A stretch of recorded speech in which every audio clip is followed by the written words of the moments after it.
En dépit des dégâts causés par la pandémie de Covid-19, l'Éthiopie a enregistré une croissance économique de 6,1% au cours de l'exercice budgétaire 2019-2020 qui s'est terminé le 8 juillet 2020. Selon le Premier ministre Abiy Ahmed, le taux de croissance enregistré par le pays au cours de la dite période est inférieur de 2,9 points à l'objectif initial fixé par les autorités avant le déclenchement de la crise sanitaire. Les dépenses prévues pour l'exercice 2020-2021, qui se chiffrent à 476 milliards de birr, soit 12% du produit intérieur brut, devraient contribuer à soutenir la croissance enregistrée et à stimuler davantage les activités économiques. L'objectif de croissance pour ce nouvel exercice budgétaire s'élève désormais à 8,5% du PIB.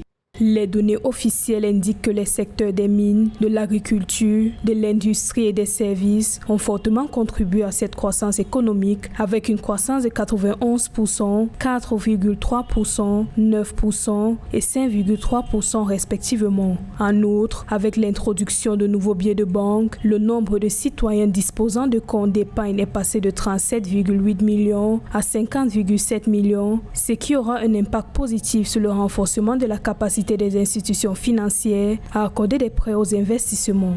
L'Éthiopie, comme beaucoup d'autres pays africains, a beaucoup fait contribuer la période de confinement à une période de production intense. Ce qui s'est passé, c'est que beaucoup d'étudiants, de jeunes et de personnes en âge de travailler se sont repliés en famille dans les plantations, dans les champs et ont ajouté de la production à la main-d'œuvre locale.